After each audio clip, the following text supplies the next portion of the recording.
You have now entered the lab, episode 116. Elvis Escobar, Fort Sama. Thank you for tuning in. We got Broward Vintage officially presenting this episode. Link is always on bio. We've been promoting the stuff. We had Ben, the CEO, the founder of Broward Vintage, on last episode. So hopefully, I know the audio was a little messed up on the episode here and there, but he echoed.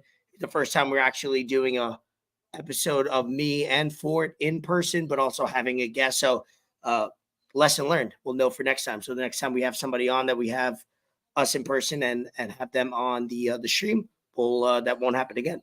Hopefully you guys tune into that, learn a little bit about him, because we talk about it every episode.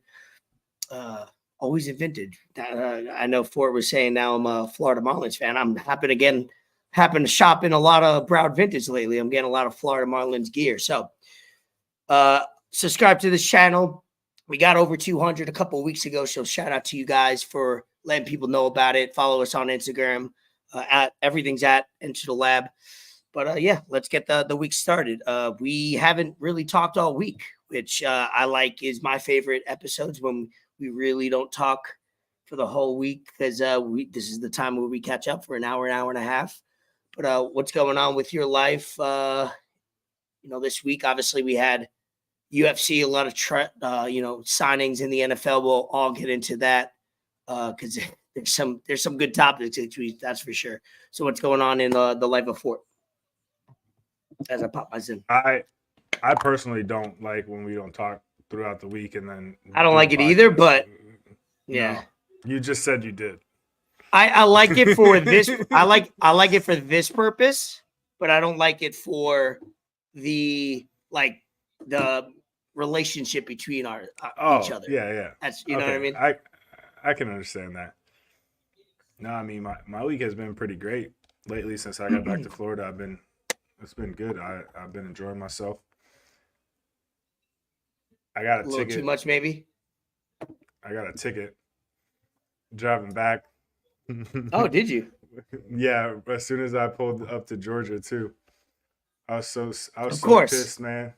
Yeah, of course. Driving through Florida is so fun. It's so easy. You don't have to worry about in Florida. It really is. You don't see too many people getting pulled over or speeding or anything in South Florida. It's highway is the way to go. Yeah, but no, I had just pulled up to fucking Georgia, and man, I didn't even realize, dude, like how fast I was going. And I created a channel just to say hi. Hey, what's up? We appreciate you joining. Yeah, even if you're a bot, we appreciate you. Yeah. Oh, before I even get into it, yeah, I definitely apologize about the Broward Vintage episode last week with the audio. Like Elvis said, that was the first time we do an episode with the guest on the computer with us in the same room, so we didn't really think about the audio. Oh, Nahaya. I know who Nahaya is. She's not a bot. Sorry, I didn't read the name when I see the message. What up, Nahaya? She's a loyal listener. Appreciate you. But yeah, no, lesson learned. We'll grow and we'll be. Yeah, you can still hear him. It's not. It was a mix of like my mic being a little choppy. I was annoyed at that. I don't know why that was happening. It wasn't happening to you. And then the echo. But for the most part, it's a listenable episode. So we gotta get. Yeah, God's working on all of us. He definitely is. So go ahead. I'm sorry. Yeah, speeding ticket. It was a speeding ticket, I'd assume. Yeah, speeding ticket. But dude, so I'm just chilling. I don't even know what I was doing. I wasn't looking at my speedometer or anything. And next thing I know, I look up and it's 3 cops on the side of the road. Oh shit. And I'm like, fuck. I seen them and I looked at my fucking speedometer and I saw 88 and I was like, I looked in the rearview mirror and I see Buddy like getting out of the fucking thing. I'm like, damn, all right, here we go. So I start pulling over. He turns. You weren't in cruise control? No, and it's crazy because I was talking to my dad on the phone maybe 2 hours before that, and he told me he's like you don't you just use cruise control. I was like, nah, I don't really like cruise control. It doesn't it doesn't feel like I'm in control. Like, I like being in control of the car, and I don't know. I don't like cruise control. I'm not a fan of it. I barely ever use it. So I pull over, and he comes up to the car, and he was like, I pulled you over because, I clocked you going 88. I was like, damn, I'm sorry. I didn't even realize, man. Like, my apologies. Like, I'll slow down. And He wasn't having it. I had some bud that I brought back Mm. from Florida, and it was some gas, like stupid gas. And when you don't assume you're gonna get pulled over, you don't think about that. That's not something you're like trying to conceal. So smells wise, you're like, you probably don't even smell Not at it. all. It was in my trunk. Oh, and okay. Before that, I was thinking, I was like, I should just roll this up and be straight. But I didn't because I just ran out of time. So he goes, oh, when's the last time you smoked in the car? I was like, what? Damn. He's like, the last time you smoked in the vehicle. I'm like, look, man, like it's been a while. Like, I'm not gonna lie to you, but I don't really smoke in my car like that. He's like, well, it kind of smells like marijuana. I'm like, well, I was just in South Florida. Maybe one of my homies had it on them, and What is laws in Georgia? Just so I know for context. It's not legal. It's not legal. It's okay. So if you were in Florida, it'd be different. Would it be different? I think in Florida, if you have less than a certain amount, like they just give you like a fine. Okay. So he's like, man, I don't care about weed. Like, it's cool. Like, I don't care about it. I'm just trying to make sure it's not more than a certain amount. Like, it's just personal use, blah, blah, blah, blah. And then he looks in my seat and he sees my gun. Oh, geez, Park, come on. He sees it like on the seat, bro. I'm not lacking, bro. I'm not lacking. Oh. Can't get caught lacking, bro. So he's like, oh, just keeps going. Listen, but hey, look. So the smart thing was I had checked it before I left because I put a bullet in the chamber for some reason while I was down in Florida, and when I left, I fucking took the bullet out of the chamber. I was good. So he's like, oh, I see you have a weapon in the car. I'm gonna need you to step out. Jesus I'm like, God. fuck. He's like, look, man, he's like, your car just doesn't smell like weed. You don't have weed. He's like, I don't really care about it. Since you have a weapon, we can search your vehicle, blah, blah, blah. Just be honest with me. I was going to say, you just opened them up for 2 reasons to be able to search. Right. I was like, all right, cool, man. It's in the trunk. He's like, and I could smell it all the way from here? I'm like, fuck me, bro. I was so sick. So, other cop pulls up. He tells him, he's like, oh, there's a 9mm, in the driver under the seat. Check it. They're checking the cereals, all this shit. He opens the trunk, and I tell him where the weed is. He grabs it. He looks at it, and he reads it because the strain is on it, and it says garlic cookies. He's like, garlic cookies, and he's like, damn, this is some strong shit. And he keeps like looking around the trunk, and I'm like, look, man, before you keep looking any further, I got a rifle in there. I'm just being honest with you. What the?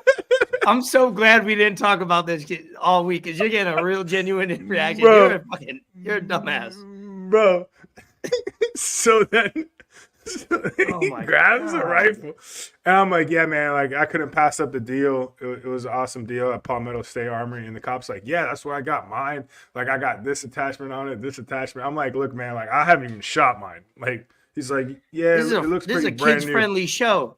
This is a kids-friendly podcast. And you're over here talking about guns and drugs. Bro, the only thing I could think of the whole time that I'm on the highway with my camo sweatpants, and I'm just standing there on the side, and there's 2 cops with guns in their hand. And I'm just thinking about the people driving by, and they're like, who the fuck did these dudes just pull over? Like, what is going on? They're driving past looking at you like, yeah, that looks like a guy that would get pulled over for whatever's going on. Yeah, he did some crazy shit. Yeah. So he's like, hey, man, like,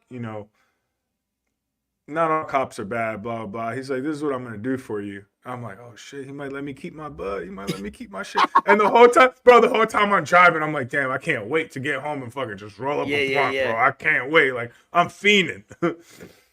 So he fucking cuts open the pack with his knife. He pulled out a knife. He cuts it open. And the other cops, he's like, damn, that's some good shit. I'm like, fuck. So he's like, I'm gonna dump it on the ground. You're gonna stomp on it. And then I stomped on it and he poured water on it. Oh, so you couldn't like Yeah. come back. You know what I Yeah, mean? it's not like I could just yeah, it's, right, you know.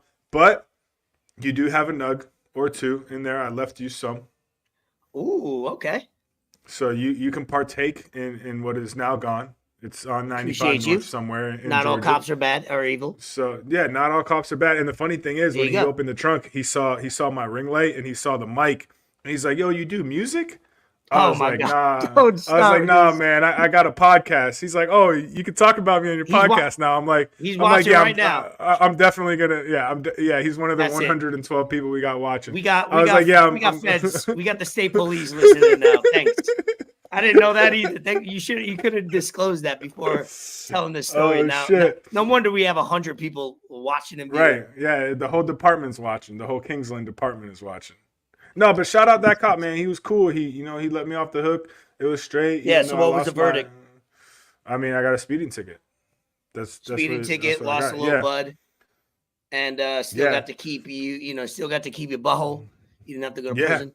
So That's good. like they put my guns back in the trunk. I was like, "Yo, can I get my gun back and put it in the car?" He's like, "Yeah, when I leave." I'm like, "Oh yeah, I'm not gonna touch that shit while you're still here, dog. Like I'm not dumb." Yeah, that's crazy. Yeah. But yeah, I was pretty sick. I was pretty sick. All right. Man. Well, what did you learn? What did you learn from this experience? Let's be Don't speed. let's be a positive.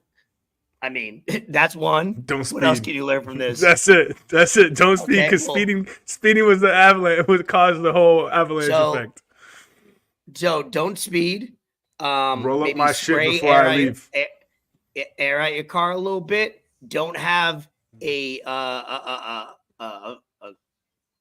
gun on sitting passenger with a seatbelt. Maybe tuck it away because you're not doing a high It was speed chase. pretty You don't tough. need you don't need to be showing that. These are things you need to know because now that you're 30 years old, things are things have a much more consequence when you're 30 than when you're 20.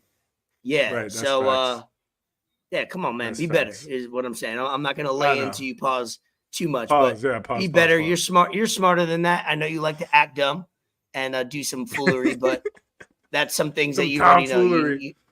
Yeah, you don't have to do that, especially when I don't know what time you drove, but usually doing these trips all in one, you're driving 8-10 hours, and you've done them so much where you become comfortable with it, and that Mhm. I'm glad this happened to you as a friend with no You're a consequences. piece of shit. Because because now you can No, learn. fucking- You got Oh, a little yeah, comfortable yeah. doing these long drives, and you think you could do what you want. It could have been a lot nothing worse. had happened. Yeah, no, yeah, for so- sure could have been a lot worse.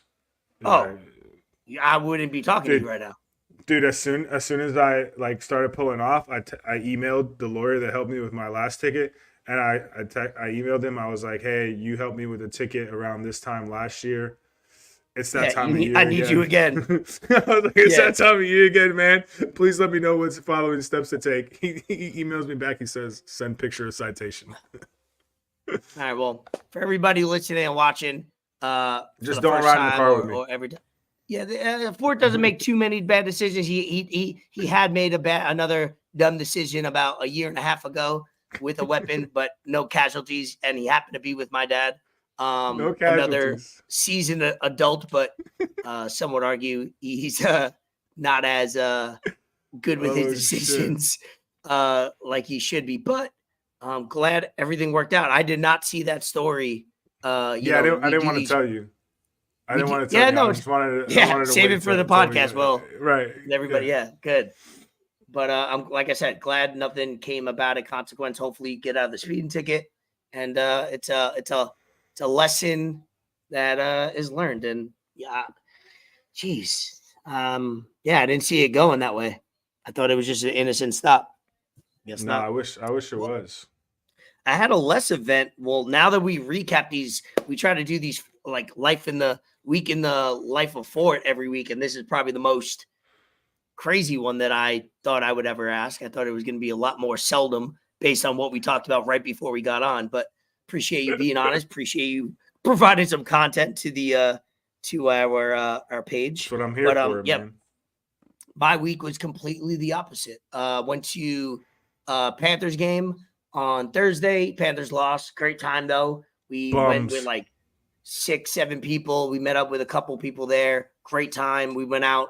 That's what I gotta be cautious of going out now on like a Thursday where it's like you go out to a game, and the positive about a Panthers game is it ends early at like 9:30. So then all of a sudden, if you're with people, they're a little drunk. Oh, let's go out to a bar. We go out to a bar for an hour. Oh, let's go back to your house. All right, cool. Next thing you know, it's like a Saturday night on a Thursday night. And then I'm like spending the weekend or the week recovering. And I thought I was past those times, but things just escalate quickly as your situation did. But it was all in good fun. No consequences. And then we had people over for the UFC fight, and we'll get into the UFC 299. We had a great time. That's another situation. I thought I was only going to have like 3-4 people over. Wind up having like 15 people over. But it was a good time watching 299. I can't wait for 300. We'll probably have people over again. Yeah, thank you for sharing. Thank you for sharing. I don't know where we go from there, but we have a lot to get to. I really don't know either, man. I'm just glad I didn't get arrested. You know what I want to? Yeah, I am too, brother. I do have a Dune 2 review take. No spoilers in that later on. Just a tease. I do want to get a couple RIPs out the way. Right? Oh, boy. So I'll let you share the first RIP to a cartoon show that we were raised watching and that we still watch and connect with all of our friends. I'll let you get into that one first, and then I'll get into the other 2 RIPs that are a little near to our heart as well, in a totally different way, if you know what I'm saying. So I'll let you lead off. I really don't know what you're talking about. Oh, okay. So RIP to the creator of Dragon Ball Z. I know that one. Yeah. Oh, okay. Well, that's what I wanted you to go into. Yeah. Before I got into my 2. Yeah. Well, RIP to the creator of Dragon Ball, Akira Toriyama. Okay. Some people were making fun of people posting and saying like, "Oh, this is kind of childish," but for people my age and a little bit older, like anyone in like their early to mid 30s, even 40s, that was a big part of their childhood. Dragon Ball and Dragon Ball Z, and us watching and fucking, it's a whole culture behind Dragon Ball Z. It's evolved into a bunch of shit now, and it's worldwide. It's not just in one country or anything. It's all over the world. So he created something that is timeless, and it's evolved into other shows and other sagas and a bunch of other shit. So he was young too. He was still in his 60s. He was like 68 years old. And we talked about that with all our RIPs. Anything that's in the 70s, we're like, wow, that's young. And especially from right, I could assume he's Japanese based on the name and based on what he created. But for 68 years old, not to be stereotypical, but in a positive way, stereotypical, where, Pacific or Asian people do tend to live a lot longer than Americans do. They have a better diet. They have a better way of life than we do. They don't abuse the things that we do. They don't eat as much fast food and all that BS that we consume. So to see somebody that talented, that creative to die at 68, it's sad. But I didn't know who he was before. It's all new to me. I never did the research to know who created Dragon Ball. I wasn't that invested, but I was invested into the show. So a legend in the game of our childhood. I do have an idea of getting a Matt Spo has a Dragon Ball tattooed on his leg, and I have an inspiration to get a Dragon Ball tatted. I told my brother, because me and him watched it when we were growing up, so his favorite number is 3. I want to get the Dragon Ball, 3rd Dragon Ball tatted on me as like a shout out to him, and just a cool tattoo. And now I'm even more motivated to get that tattoo. Yeah, Spo got 4. Yeah, he got 4. I think a couple of his buddies got some Dragon Balls tatted at the same time. A couple other RIPs. Adult star, adult performer, actress, Sophia LEONE was found unresponsive in a room, pronounced dead at 26 years old. R.I.P.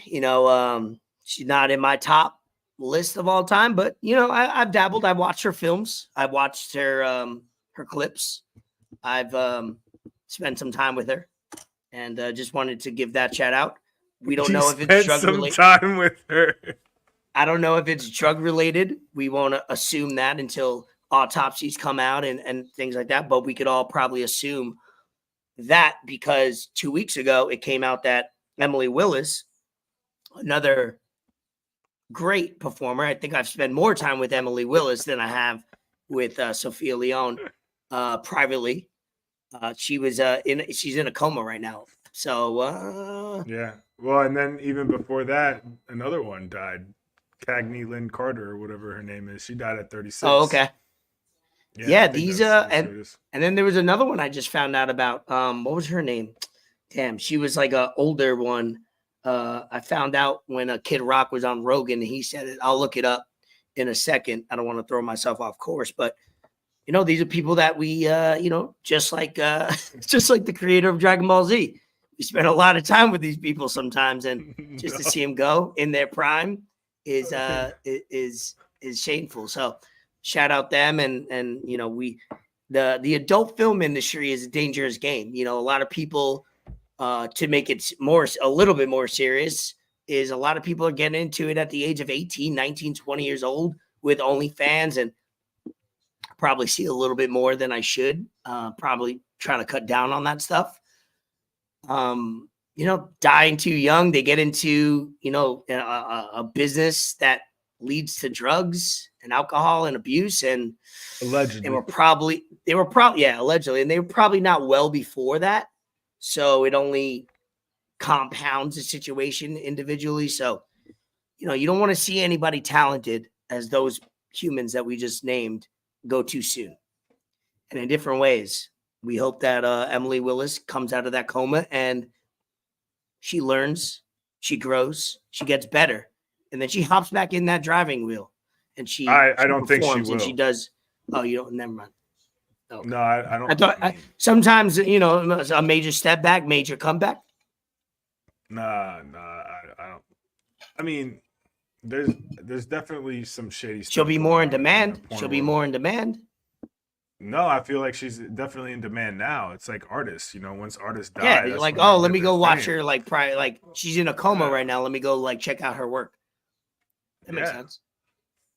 Right. It's like when a rapper dies, all of a sudden they stream the most streams they ever did on streams. Yeah, it happened. So I hope the best for that. I hope they keep streaming, making life money after death or while in a coma. But I just wanted to shout out those people that we've seen pass this week and give them some love, because individually they're all creative and they're all God's children. Anyway, let's go into let's see, not that one. Any last thoughts on that, or you're good? I think I explained that pretty artistically. I just hope Emily Willis recovers well, and that's to her future and her family. Looking forward to her next album.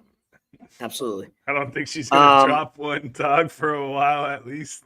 You never know, brother. You never know. Keep hope alive, bro, man. Look, Twitter is so ruthless, bro. I seen the post that they were talking about it, that she's in a coma and her family has set up a GoFundMe and everything and all that. Yeah, I seen that. That's kind of weird. And the comments are all like, did she get fucked into a coma? It's like, whoa. I'm like, dog, what is wrong with people? Damn, see, we're not even that ruthless. Like, no. It's just jeez, calm down, people. Shit.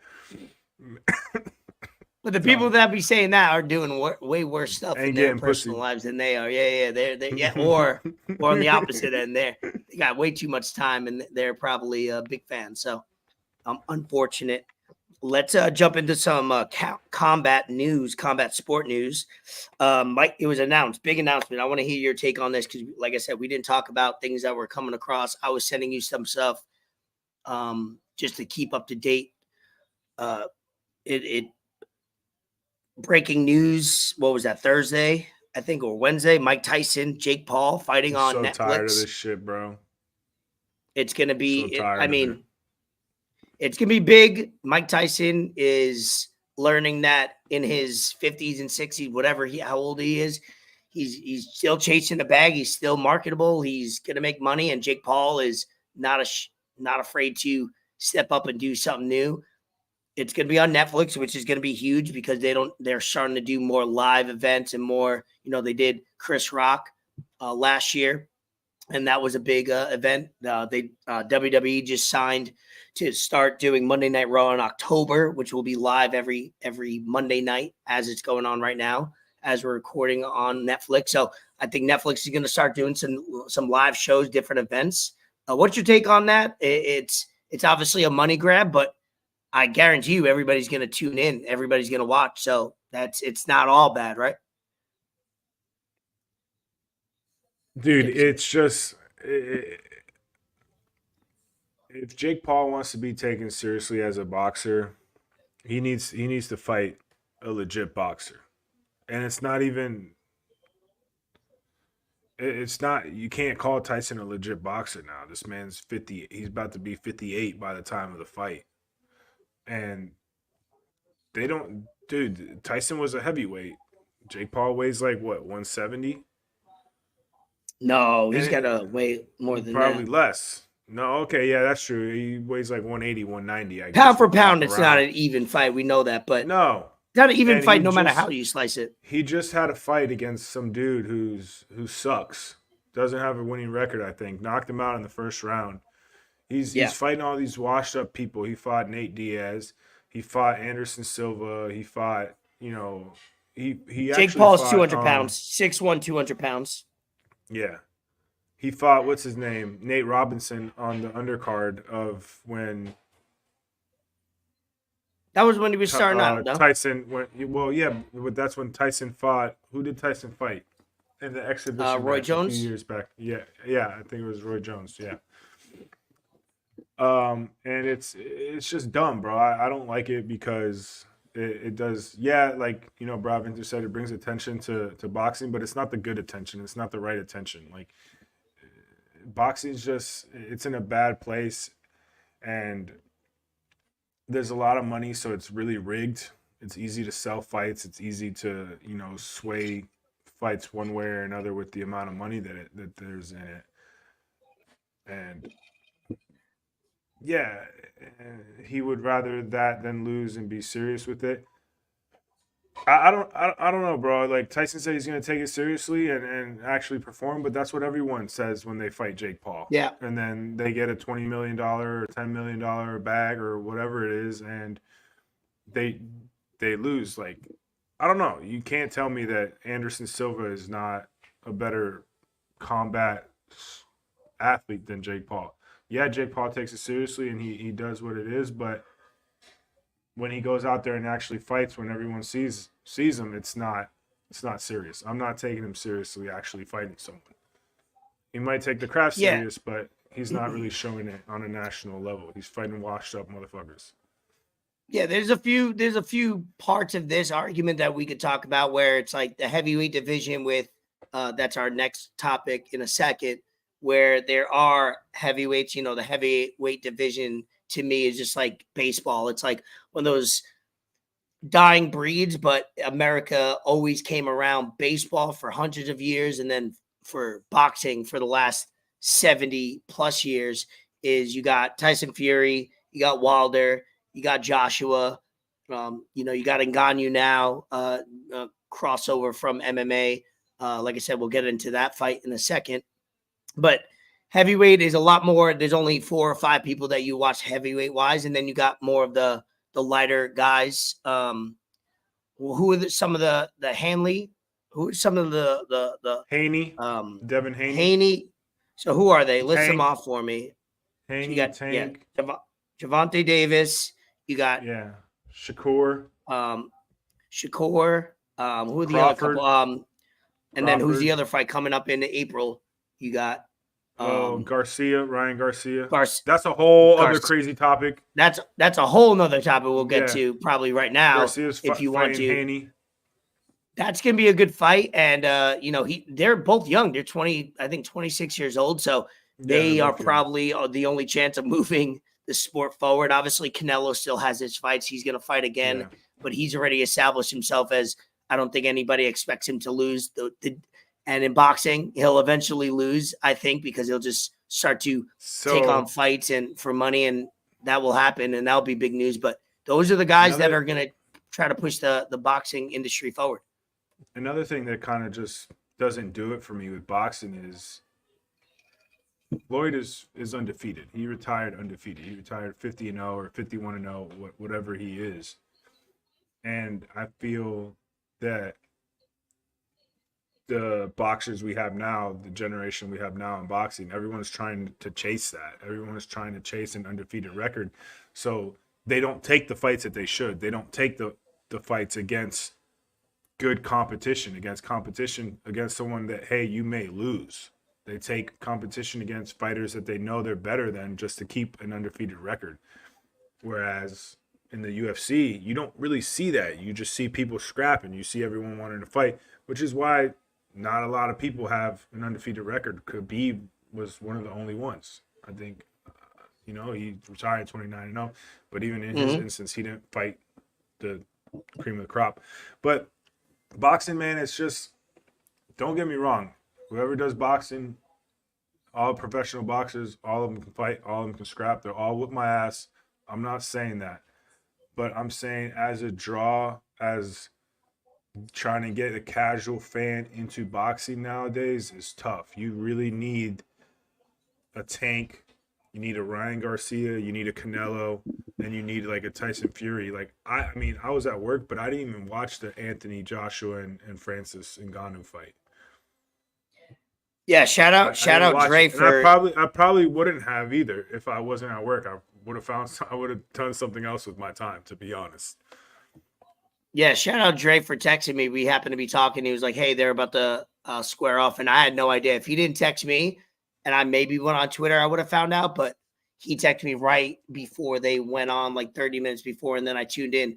That's shameful because you have those two juggernauts going on. They should do better promotion. Which brings me back to Ben's point. Which brings me back to Ben's point when he said, Broward Vintage, when he said that there's more eyes on boxing. It's not the right eyes, though. The people that you're getting watching boxing are like... Eyes are eyes, money's money. Yeah, but they're not going to do anything with it. Like, it's not gonna, you don't know if it just because there's a lot of eyes that you can't translate it to something later on. It might be a flash in the pan. You're right in that regard, for sure. It's not for me, bro. So did you see? So I watched the whole fight in Ngannou. I saw the knockout, Anthony Joshua, and I made the mistake of watching it casually in the first round, and then I was like, all right, let me lock in after the first knockdown because I was like, I had it on. I was doing a couple other things. And then I was like, I have to lock in because these are two heavyweights that it probably is not going to go more than 5. And then after I started locking in, obviously, Ngannou went down 3 times total. The third time was a knockdown. Do you have that reverse angle that I sent either to you or Enter the Lab page? Do you have that that clip of it was like a lower view of it, and it was, like I said, if it gets taken down, we'll remove it. But just for the live audience that's watching, just to see it, just because not a lot of people watched it live because all these fights are happening in Saudi. I sent it on Instagram, on Twitter. On Twitter, yeah. I try to send everything on Twitter so you could have it either to your account or Enter the Lab. So, yeah, pull that up. It's a quick clip. You can show it a couple times. It's like 10 seconds, but man, the power that Anthony Joshua, and he's been through a lot. He's been through his own with what was it, Ruiz? Oh, Ruiz, Anthony Ruiz, yeah. Andy Ruiz. He went through somewhere. He got lumped up, and then we thought the stock was down on him for a while, and then he came back over his last few fights. So there's going to be some mega fights. You could still do the Tyson Fury, the Joshua, the Wilders again. You can still have them fight for a little bit, but who's after that? The heavyweight division is seems like it's non-existent. They don't have any young up-and-coming stars. All the stars that we have in the heavyweight division seem like they're established and they're they're fighting right now. So boxing's got to take advantage of those heavyweights that are going after it right now. And then with the Ryan Garcia, I want to hope that he's not on drugs and all this stuff, but I've been around a lot of people that have been under the influence and trying to fight it. Maybe they're not currently under the influence, but they were, and they're trying to get better because of it. But man, he's a 26-year-old that doesn't seem very like he's in good shape mentally and physically. Do you think so? Just I mean, the way he sounds and talks. That could be one of two things. He could actually be in trouble and going through shit, or he could just be acting like that to sell the fight. Yeah, that's another part of it that I didn't think of it. That's a good point, because nowadays it doesn't have to be real or truth, as long as it sells and it looks a certain way. That will make people tune in, on social media. So you're right. He might be playing a game, and he's not really all that. He's just being like, I'm gonna act punk. Yeah, God. Dude, because honestly, like the stuff that he was saying, like, yeah, that shit is true. Like that shit actually happens. About what he was saying, that they, like you have to sell your soul, and I'm sure that there's people, elites or whatever, that are committing heinous acts on younger people. I'm sure that happens. that's a whole nother thing, though, what he's been talking about too. But I mean, Ryan Garcia, of all people, that's who you're gonna pick to tie up on a tree and watch that stuff? No, pause, bro. Super pause. No, make a dog. pause.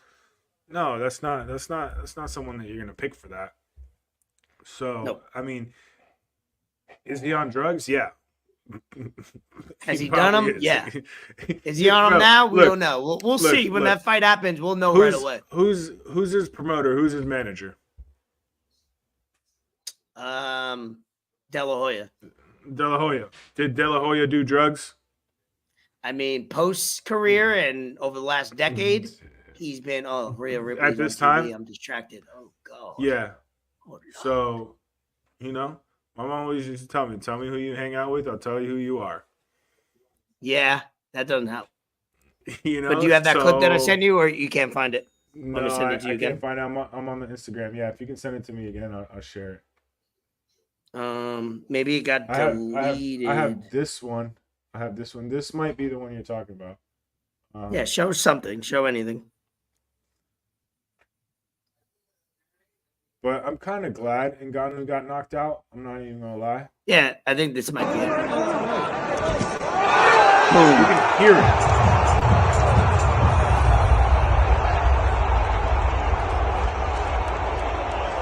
He just knew, and that came. Pause it. And for people that don't know, that came right after he was sitting down a second time. So this is the first time they're like, he stood up, did the 9 count, stood up, and boom, first strike. So that's why Anthony Joshua didn't. He knew he had him dead in the rights with a straight right hand, and that power just knocked him out. He literally knocked him out where he couldn't get up for a few minutes. And glad he's okay. But NGANNOU sells like a lawn chair. He did. I'm glad he lost. That back leg folds. NGANNOU? Yeah, I'm not mad he lost, especially all the shit he was talking before the fight. He was like, you gotta talk shit. I know. Yeah, but like, dude, it's your second pro fight in boxing. Obviously, he was talking about like, I know if those dudes come over to, my world, in the MMA world, like I'll beat them up, I'll whoop them. Well, yeah, obviously, of course, because the gloves weigh a lot less. You can kick these dudes. You can't kick a boxing. You can literally take them to the ground and just lay on them. Well, that's out of strength, but I know what you mean. But he fought Tyson Fury. He knocked down Tyson Fury. He still lost, but I mean, you go up against someone like Joshua. Joshua's no slouch. He's a great fighter, and you're talking all this shit. I mean, there's levels to everything. There's levels to boxing. There's levels to MMA. You can't go in there talking a bunch of shit in your second pro fight and expect that you're gonna beat. Joshua's a champ, right? Yeah. Yeah, I'm sure he has something at this point. I don't know. So I'd assume that.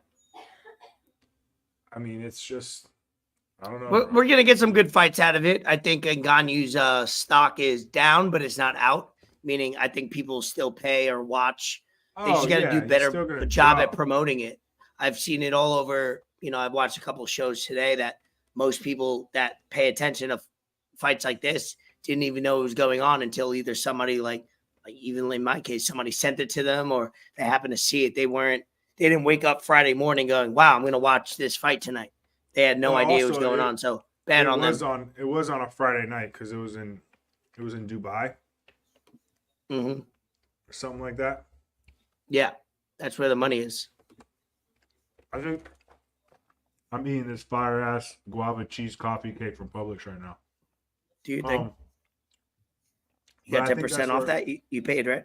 Of course, bro. I paid. All right, just making sure. You're on an illegal streak this week, so I'm making sure you're not a fugitive at large. But I think, I think all the money is in the Middle East right now. Yeah, for sure. That's where boxing is trying to capitalize on the money, and it is a negative to that where people don't know what's going on. As far as hour wise, it was on at I think it was on at 6 o'clock. I don't even know what time it was over here. I just tuned in and it was early evening. That's for sure.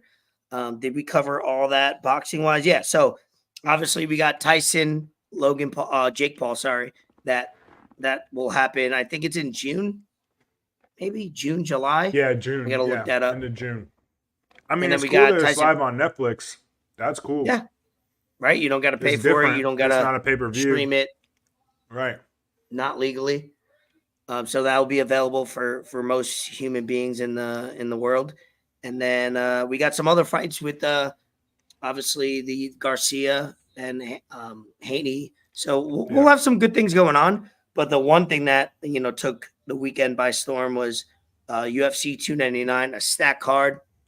I just rewatched because whenever I have people over, I'm very busy hosting, making sure everybody's good, making sure the stream is good. Because when you do it on the iPad to the TV, I have to be by the iPad. I'm more nervous about the stream going down than anything. So I'm making sure I'm paying attention to that, hyper focus on that, but also talking, making jokes. So I watched the main event, and then just before we hopped on, I watched it again. What was your take on any other than the main event? Save that for last. What was some thoughts you had on some of the other good fights that were going on in that card? Because there was many of them. Yeah, no, it was definitely a lot of good fights on the card. UFC 299 was stacked. I'm gonna pull it up just so I can have it in front of me, and I'll share it so everyone else can see it. UFC 299, O'Malley versus Vera 2. Shout out fucking Curtis Blades. Another dub. He's top 5. He's probably gonna jump to top 3 or 4. He needs a title shot soon. The heavyweight division's kind of whatever right now. Without John Jones, he's hurt. Blade said he's not fighting Gane. They gave him a bunch of chances to fight Gane, and Gane kept saying no. So, I mean, just give Curtis Blades a title shot. I was really interested in this fight just to see what Petr Yan would do. He's kind of been cheated in his last few fights. I mean, against fucking Sean O'Malley, that fight could have went either way. I kind of thought Yan won. He fought Song Yadong. Song Yadong is fucking nuts. He's not a slouch. He's super active, and he can really scrap. First round, I kind of thought that Petr Yan looked kind of washed, but, I mean, he came back in the second and third round, showed his championship mentality, and pulled up the dub. And supposedly he had pulled his groin pretty bad or tore his groin or whatever, and they were going to pull out the fight, but they didn't. And now his team is saying that he injured his meniscus during the fight. So for him to have all that going on and still win says a lot about who he is as a fighter. So shout out Petr Yan. Song Yadong is no fucking easy competition. This fucking killed me right here, man. This killed me. Gilbert Burns and Jack Della Maddalena. The funniest thing was the whole night, Daniel Cormier was fucked up or whatever. He just couldn't say Jack Della Madalena's name the whole time. He kept messing it up. He kept butchering it. I was cracking up the whole time.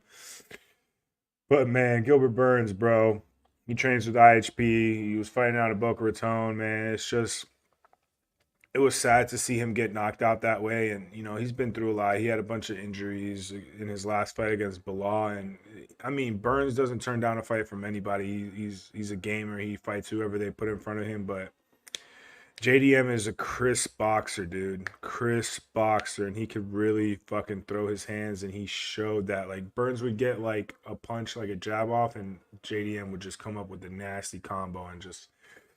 I think fucking Dan Miragliotta set up Burns. Burns was just on the ground getting fucking beat up, and he didn't take. I gotta watch the take other JDM fights off. either after this or tomorrow because Yeah. those I really was- weren't paying attention to because a lot was going Yeah. on here. It was definitely late stoppage. This man, I was really surprised by this. I haven't really seen MVP Michael Venom Page fight too much because he was on another promotion and he fights out of like England or some shit. But Kevin Holland, man, I thought Kevin Holland would pull off the dub. I thought he would win. Both these dudes just have awkward forms of fighting, and you kind of saw Kevin Holland getting frustrated with how MVP was coming at him. Pause. It's just a style that you don't really see in the UFC. It's not a serious style. I don't really know what it is.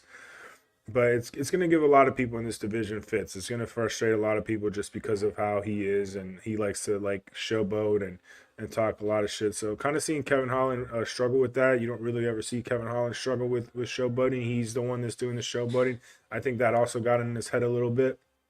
I was a little upset that he lost, but I mean, I'm glad Michael Venom Page is in the UFC. It's just going to bring more eyes to it. Not that they really need it, but it'll be cool. Dustin Poirier, Benoit Saint Denis. Dude, Poirier is a fucking thug, dog. Like, this guy just will fight whoever. He doesn't really care. He's been an interim champ. He's fought the greatest of the greatest. He's fought McGregor. He's fucking fought Charles the Bronx. He's fought Gaethje. He's fucking just been all over. And this dude right here, BSD, young up-and-comer, thought he could go in there and, you know, whoop Poirier. Psych, not happening. Poirier fucking knocked him down, gave him nasty fucking combo, and then as he was on the ground laying down, Dustin just came in and just gave him an extra one. Super necessary. So shout out Poirier, man. I mean, I feel like he's definitely on the downside of his career, but he's still got some scrap left in him. I don't know who he's gonna fight next. I mean, that division is pretty stacked. And then, I mean, main event. Dude, I have really mixed feelings about this main event. Sean O'Malley is a champ, so when you're a champ, you get to call out. You get to decide who you want to fight, I guess, to an extent. But, I mean, Cheeto's not even top 5. They have him ranked top 5, but I love Cheeto, man. I think Cheeto's one of my favorite fighters, but I don't think he's top 5 in that division. There was a lot of other people he could have fought. I mean, he could have definitely ran it back against Aljamain again, but Aljamain moved up. He's ducking Merab. I mean, I don't know. O'Malley wanted to avenge his 1L because he got hurt in their fight, but Sean is just so active, dude. Sean just doesn't stop. He with the kicks, with the knees, with the front kicks, with the 1-2s, with the jabs, with elbows, whatever it is. He's just always in your face, in your grill, and he's relentless, bro. And that is what he's so good. He's just always coming at you. Pause. And dude, he fucked Chito Vera up. Chito Vera looked like a completely different person after that fucking fight. I'll fucking pull it up because I think in that knee he cracked his dome. Like, he literally cracked his face. Yeah, I was seeing it all. I was seeing it all day today. While you pull it up, I'll kind of ad lib where every time I seen it, it was. I mean, I seen one tweet that he did crack his skull right above the eye, but I don't know if it was real or not because it wasn't by a reliable source. He definitely did some damage to his the bones in his face. because that you could hear it. I've never watched something live or in person where I heard something like that. All the other ones are highlights. So yeah, you can pull it up real quick. Then try to do it quick just in case it gets pulled down. Oh! Just eats it. Just eats it. Yeah. He doesn't get staggered. He still defends himself. He backs up a little bit. Sean O'Malley comes with another knee to the face after. And that was what, in the third? He still had 10 more, probably 13 more minutes of fighting after that. So I've never watched his fights before, really that intently. Right chin on Marlon Vera.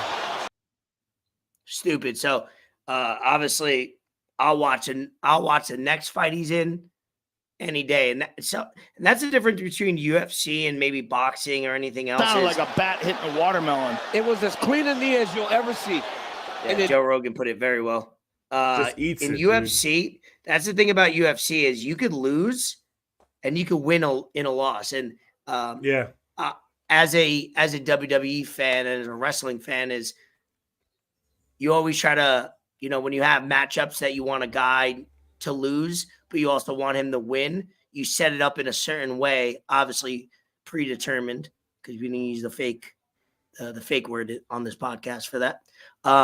You always want to make them look good, right? And there's ways to making somebody look good in a loss. But we're talking about real deal fighting here. So throw that all out the window. This man won me over. And like I said, I've never watched him before. So he's probably been winning fans over for years. As you could tell by Miami had his back. They were chanting his name throughout the whole fight. So in that loss, he won because he is going to be maybe not a main eventer his next UFC, but he could be a co-main event. He could be on the card and people are going to watch it because they're going to be like, let's see this motherfucker either eat some shit and still battle or kind of like win his way through. And in the UFC, that takes it a long way is, can you win the fans over? It's like kind of like that gladiator mentality. You win, you win the right in gladiator. You win the fans. You win the fight.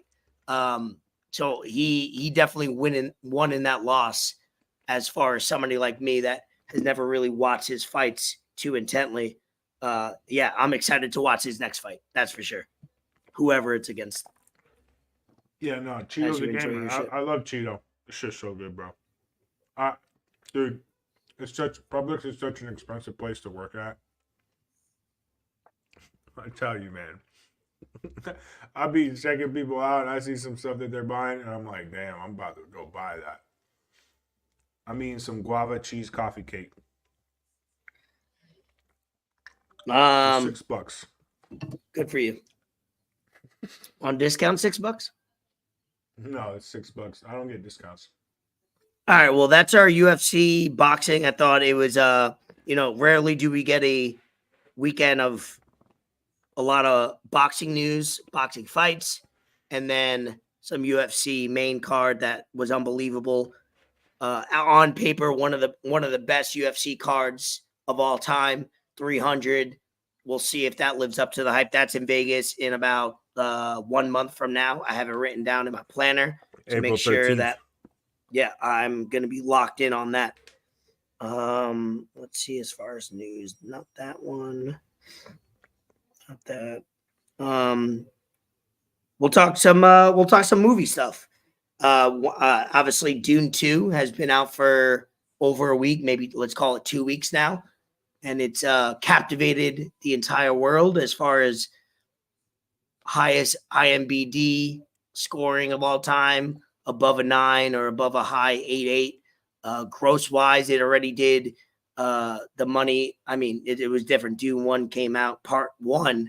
I didn't even know it was 3 parts because there's a third part coming out, which made sense while watching Dune 2. I was like, oh, yeah, there definitely has to be a third part.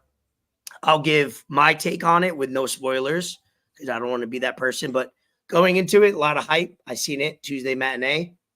Didn't watch it in IMAX, but I watched it in Next Best Thing, which is Prime on AMC, where it's bigger screen or quality screen and a lot more noise. And yeah, hey, you gotta make sure it makes sense money wise. So Yeah, we went with a few people and watched it matinee. Shut up. So my take on Dune 2 right away, like not the best movie I've seen of all time. Just my take. I thought it was very good as far as visuals, dialogue, scenes, all of it from start to finish. My one takeaway that hopefully people agree, because if you know cinema, it's about building. I'm big on dialogue, visuals, and building of characters. And there was one character that I thought they should have built more than they did, and they built him more in the second half of the movie than the first. And then,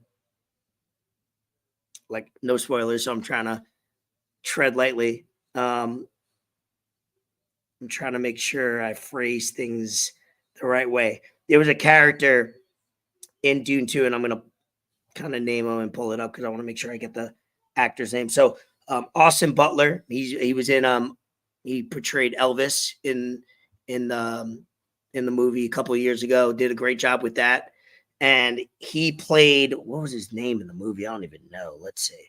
His name was, I don't even want to ruin it. He was one of the bad guys, basically. He was a bald-headed character that was a sadistic motherfucker. And the first scene with him that they showed him immediately got recaptivated in the movie. So there was a point where I'm just like, all right, I hope this movie takes off. Some action, some more. And then they showed him, and he was so captivating, bald, one of the villains, one of the brothers or nephews of the main guy. And he really killed the part. I thought he was the character of the whole movie. And I thought they should have built him up a little bit, had a little bit more character building, because they had a duel towards the end, and man, he killed his role, like, to the point where it was creepy, it was villainous, it was intriguing, and I thought he should have got a little bit more playing time, quote unquote, in the movie. But Austin Butler killed his role in that, where I want to see him more. Like Florence Pugh, she was great. She was only showed a small amount of time, but I think they're building towards part 3 where she'll be more prevalent in that part. But the whole movie was start to finish. It built up off part 1, and then it was a great segue part 2, 3 that's going to come out probably 2-3 years from now. Whole movie was great. Not the best movie I've seen of all time. Not going to crown it. It was definitely out of 5 stars. I'll give it, anywhere from 4 to 4.5. Out of 10, I'll give it above an 8.5. But yeah, it was a great movie, and I can't wait for the third part, if there is one, because I haven't seen anything official yet. But yeah, it was definitely worth the watch. Definitely go see it. And yeah, all the actors, man, it's a quality movie. I'm gonna have to rewatch it again, part 1, part 2, when part 2 comes out on HBO Max or something, to have a whole day of watching 7 hours of that movie, because it was visually, it was great, dialogue, storyline, building up. So I'm excited to keep that story alive. I went back and I rewatched the first one, and dude, I don't know what it is about that movie, but it's such a hard watch. The first one. I haven't seen the second one, but it's a tough watch, dude. It's slow build up. It's not much going on. Like, it takes a while for shit to happen, and you really have to lock in and pay attention to it, because it's a whole build up. Like, they're building up the story and everything before that. I mean, I don't know, man. I got to see the second one. I haven't seen it yet, but I'm not going to lie. The first one's kind of boring, dude, until the last third of it. Yeah. I seen it twice. So the first time I watched it, I was a little distracted. We had people over, so it wasn't the right setting. And then me and Bree watched it about 3-4 weeks ago. Locked in, really, and I appreciated it more. And then going to 2, it built it up. So a movie like that, you can't just tune in too late in your day, and you can't be distracted. You got to really tell yourself, hey, it's going to be a long movie. I got to pay attention. I got to turn the closed captioning on. I got to really pay attention. So if you don't do that, you're not giving the movie your full effort. So in today's world, it's hard to lock in human beings for a 2.5-hour movie plus, and you have to lock into every minute, because you really need to understand what's going on. They have their own language. They're speaking English. They're speaking this language. Right. that character, this character. So you really can't. And I like films like that because it's a last of a dying breed, as we've seen on the Oscars, Last of a dying breed. There's a lot of remakes being made, not quality remakes either. They're just, I think Hollywood's just running out of things they could come up with, writer wise or actor, whatever it is. Investment in movies are going down, where it's like you can make a CGI movie with a basic storyline, not much great acting, and visuals are like, and you're just like, hey, it's gonna sell. Like Fast and Furious, they have like 20 of those movies. I stopped watching that a while ago, but I think this Dune series is gonna live up, kind of like a Star Wars. It's a new age of Star Wars, similar. I think I heard something like Dune was based off Star Wars, or Star Wars was based off Dune. I forget which one, but they're kind of like the similar aspect of the one, in Star Wars. Have you seen the original one? Original what? No, I haven't, and I think I'm going to go back. I think I'm going to go back and watch it just to have more appreciation of the film and the series for sure.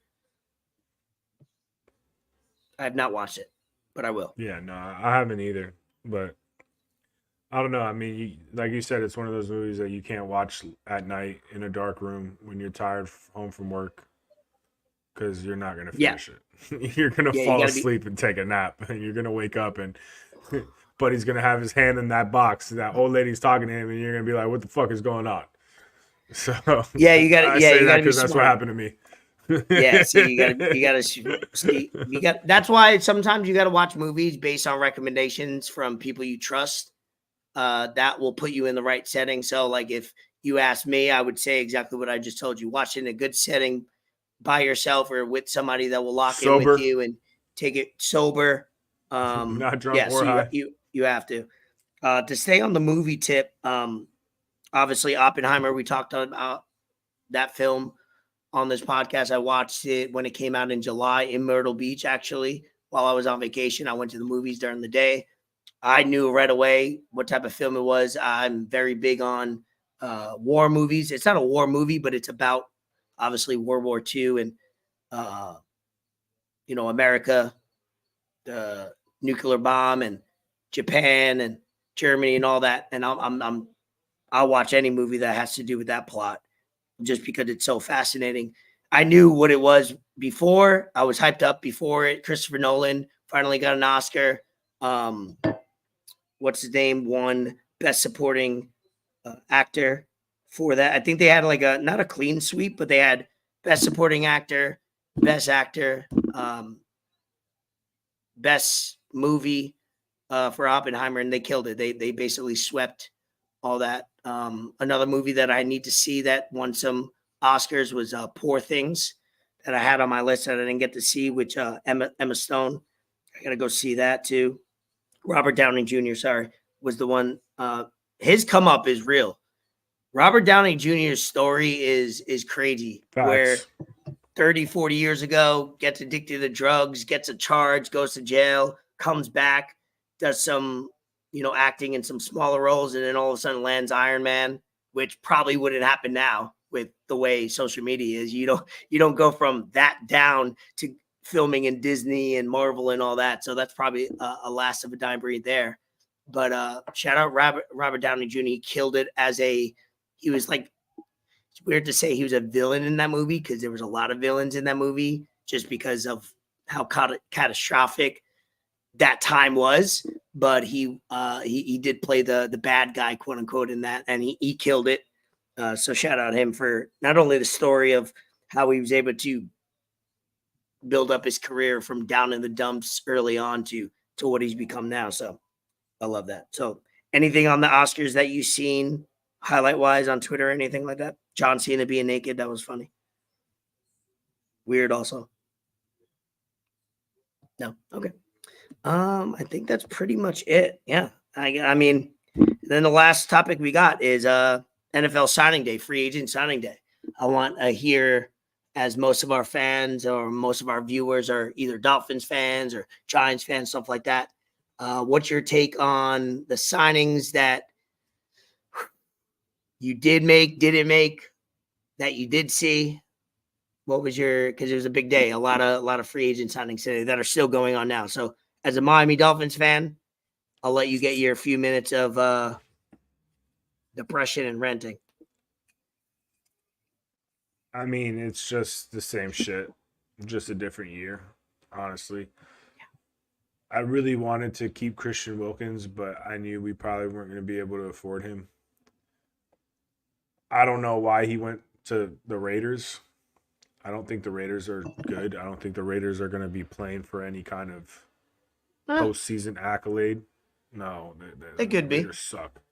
No, they don't have a quarterback. Like, I mean, I'll let you rant. Go ahead. I'm not going to interject. So I wish they would at least franchise tagged him. I mean, it was going to be costly, but you drafted him. You knew what kind of player he was, and he was good in the locker room. He was a team captain. He was probably one of our top 5 best players all year. You don't bring him back. They don't try to restructure. They don't try to do anything for him. Damn, my fault. It just kind of sucks because it's just what the Dolphins always do. And then, I mean, I guess going from Miami to Vegas is still kind of cool, Vegas, but he's not going to live on the Strip. He's going to live somewhere in the fucking desert. It's not going to be that great. And I'm sure fucking he's not going out on the Strip all the time because he's got to stay in shape or whatever. But I think losing Van Ginkel hurt me more because I knew we had the cap space for Van Ginkel. I knew Van Ginkel was going to be that pricey. I knew that we could have did something to keep him. He probably would have took a team-friendly deal if there was some negotiating. I don't know to what extent they did. But for him to leave Miami and sign a 2-year deal with fucking the Vikings, bro, Minnesota Vikings, to go from Miami to Minnesota, I've been to Minnesota, and it sucks there. It's not fun. It's cold. There ain't shit to do. So, I don't know. That's weird. You got to move your family from Miami to Minnesota. Like, if I was his wife, I'd be pretty fucking pissed. It's much more about that. Come on. Don't be that fan that just judges on geography, and it's much more about the franchise who's paying you more and the team that you can look forward to in the next year or two. But I'm sure they could have figured something out. And Minnesota just lost Kirk Cousins. Kirk Cousins went to the Falcons. We lost someone else too. We lost a few people, but I guess we get 4 picks like in the draft because of it. Robert Hunt, we lost Robert Hunt. Another thing that kind of shocked me, he signed with the Panthers. The Panthers fucking suck. Panthers are trying to build up quickly, though, so you have to give them that. They are trying to build up in a way where they're trying to go from 0 to 100. Yeah, we got 2 linebackers. We got the linebacker from Seattle. He was pretty good, bro. I'm cooked. I got like 9 hours of sleep in the last 2 nights. Yeah, that time change fucked me up on Saturday night, early Sunday morning. Blah blah blah blah blah. Blah blah blah blah. But no, we got a linebacker from Seattle, and we got some other linebacker I'm not sure from, and then we just signed the center from the Titans, and he started every game the last 2 years at center, so we'll get some stability there. But I feel like as long as we have Tua, we have Coach Mike McDaniel, and we got Tyreek and Waddle. Oh, we signed JONNU Smith, which adds to the tight end. We didn't really have an explosive tight end. JONNU Smith is pretty explosive. Yeah. But, I mean, you got a lot of holes to fill, pause now on both sides of the ball. So I'm sure they'll figure something out as they do. But like we talked about, it's a small window in the NFL to try and win a title. And I don't want to say the window's closed, but I've been saying that all season. It's not as open as it was at the beginning of last season, the season that just ended.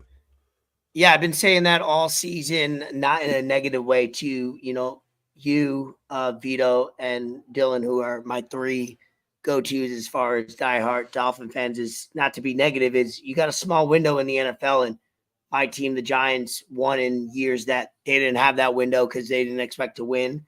They just overachieved, and when you are that team that has the best record all year, back-to-back years, not to end the season, but you're top 2 in your conference, and you're beating a team 70-14, and a lot of pressures on you.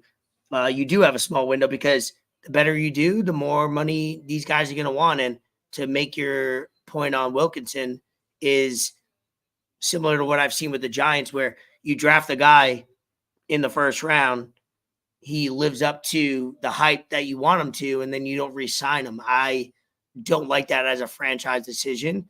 Is when you draft somebody, the first thing you say is, hey, if this guy could live up to at least the bare minimum of what he's projected, you're going to re-sign him. And not re-signing a guy like that, for me, the Giants, Xavier McKinney, not re-signing him where he lived up to the first round hype out of Alabama, sucked. But I read some reports on the Giants end where we didn't want to invest in positions that aren't at a premium or a necessity. Running backs, you really don't want to sign after the age of 26, 27, 28, because you could probably find somebody else.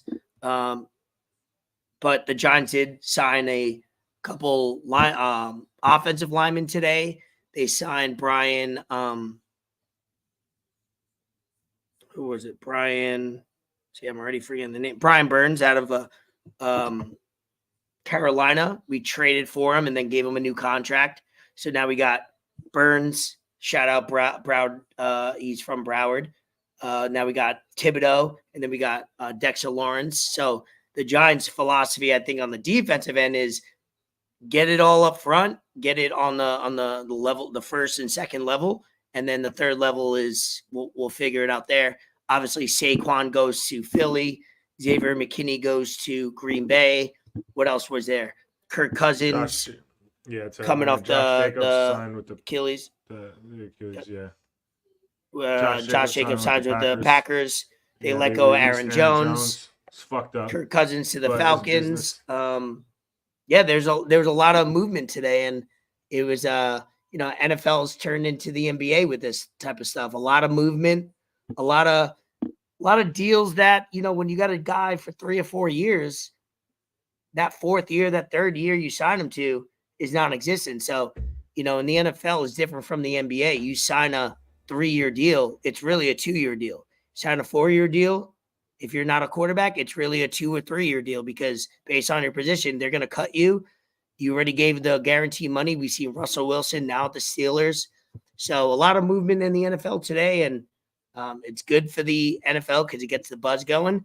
But for me personally, when I evaluate my team in sports, I hate it because last 2 years as a Dolphins fan, you went from, wow, we might go to the Super Bowl last year. Doesn't happen. We might go to the Super Bowl this year. Doesn't happen. And let's be real, that door, that window can close quickly. And then all of a sudden you're a top 10 draft team and you're not making the playoffs next year. I'm not saying that will happen, but it could happen very quick in the NFL.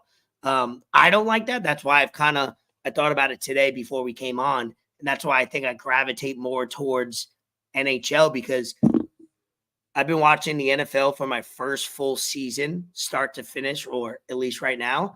And out of every superstar in the NHL, not one of them has gone down with a major injury.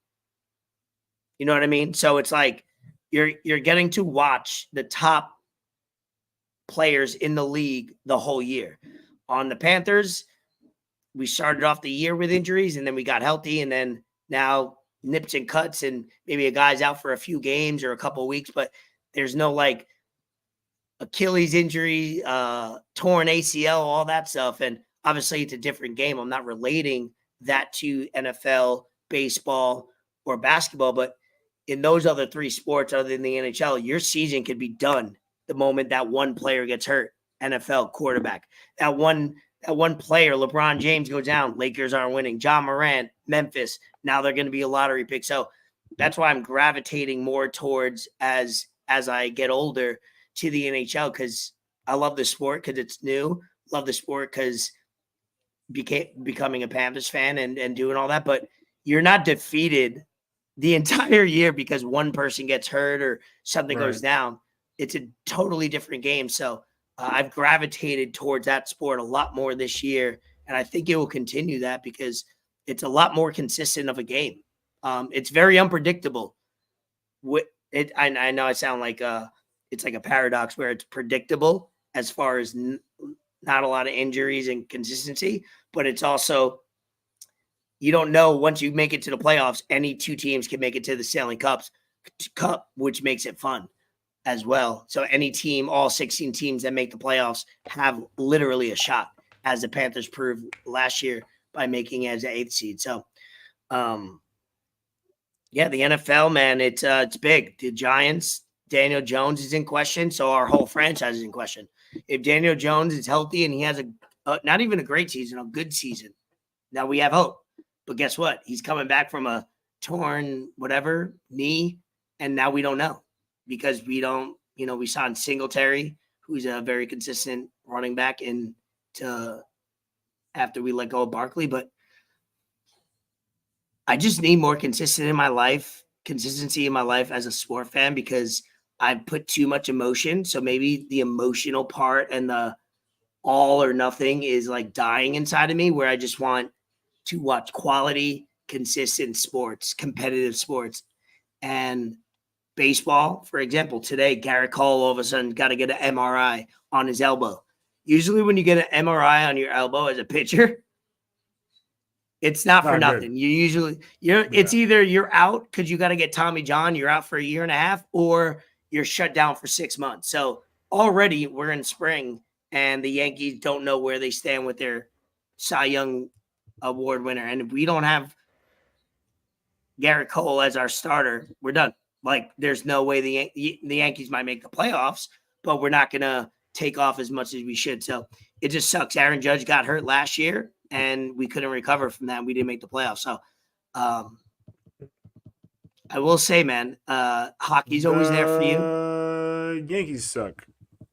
And Atlanta might be getting a team soon. So if you're still in Georgia, you could. That's like next 4 hours from me, dog. I'm so good. All right. So you'll be a Florida Panther fan. There you go. Yeah, anyway, I'm a Panthers fan. All I'm saying is I just can't deal with the emotional high lows. I just can't do it anymore. I'm like, when I was in my 20s. So what you're saying is you're just sick of having a team that's ass to root for. No, I'm sick of having a team that is, yes, but I'm also sick of having a team with so much potential and like, this is our year. And then one person gets injured and it's over. Yeah, no, it's over. It's done. So I'm done with that. That's why I'm investing in hockey. It's fun. I'm watching it right now, watching a 5-1 Blues game versus the Bruins. And I probably enjoyed it while we're having this podcast more than I would a regular NBA season. So just wanted to share. I don't watch NBA regular season, man. It's hard to watch. Yeah, I haven't watched much of it this year. So I hate to continue to talk about the NHL, but NHL playoffs are about to start. March Madness is about to start. NBA playoffs about to heat up soon. So we're gonna have a lot of things on, and hopefully we get some guests on that could discuss those sports in depth, good interviews, good conversations, because it's about to heat up now that football's over. Still got plenty of sports, plenty of combat sports to talk about, and obviously news will be coming in every single day. So that's basically all I got for 116. Appreciate everybody. I think we had a record number of people tuning in on Twitter. A good amount of people tuned in. Yeah, we had a lot of people on Twitter tuning in. Appreciate that. Now that I know that, we're gonna promote, going live on Twitter, because it stays if Elon has perfected that in a little bit, where when you go on to X, Twitter, whatever you call it, it's always on top of your screen. So you'll always see it on the top that somebody's live. Yeah. So yeah, when you go on X, if you go on your main feed, when you go on your feed, it'll always just pop up at the top. So shout out Elon for doing that. Maybe that was the difference. Yeah, just anything to end this episode on? Retire my jerseys in the Raptors. That's it, bro. Raptors. All right, man. No, my personal life is trending in the right direction. It's going good. I've had a good week. I'm excited about that. Yeah, you had a little blimp. You had a little blimp in, this week. Life lesson learned. Yeah, no. Get rid of but, that speeding you know, ticket. outside Get a of good everything else- lawyer. Yeah, I got Shout my out- guy Lawrence Tell on the case. What's that? One thing in Broward, I always get off tickets. What's it called? Ticket clinic. Ticket clinic, yeah, ticket clinic or the ticket. So the Angels. last 3 or 4 tickets I've gotten, whether it's minor speeding, nothing like yours, the ticket might be $225. I think I get off where no points, no nothing, and I'll pay like $100, $75, and I'll keep it moving. So if you're a lawyer, don't come through. Ticket clinic, not a sponsor, not anything to the pod, but they've helped me out many times. Just man, cut me off to talk about ticket clinic. I'm sick. I mean, I'm trying to help you out. Man. Trying to help you out. I got a lawyer, bro. My guy fired. All right. That's All right. yeah. What do you got? What do you got to end on? 116. No, I just feel great this week. I feel loose. You know, Nice. like I said, my personal life is trending in the right direction. I'm excited to keep moving forward with what I have going on. And see where Keep it it going, takes. buddy. Keep it Yeah, going. I Shout hope out again, shout out to Broward Vintage for presenting this episode with fresh clothes. Obviously, got a few things. Broward Vintage hooked me Let up me get this that week. hat, bro. Speaking of, I might have a hat for you. Maybe I'll have Let me one get this that week hat. when I go thrifting. But this is a dope little Hockey Hall of Fame shirt that I got hooked up. Broward Vintage. It's a simple shirt, but that I'm into hockey, extra large, like that one. And then I got hooked up with a nice little Florida Panther, little extra large polo. That would be nice. Yeah. So Yeah, Broward you can Vintage wear that to the hooks me games. up. They can hook you up. They Go can hook on you it up. on eBay. Hook you up like a tow link truck. Link is in bio. So appreciate everybody for tuning in, commenting. Everybody, obviously, there's a lot of comments that come on as we go up, as we go on, and we can't get to. But Nahai has been active. Bree, Broward Vintage, everybody that commented, keep it coming. We'll post some things to social media, share with a friend, comment, like it. We're gonna try to get back on that wave now that we have a good quality episode here. So shout out X for the views. All right. Any wise words to end episode 116 with TORIYAMA? Don't speed in speed. Kingsland. Don't speed. Don't have a weapon sitting shotgun. Hey, don't it's have all weed in your trunk legal, of your car. dog. It's all legal, bro. I got a budget for the lawyer though. Fuck it. If you're I a- don't want to if go you're to a- court.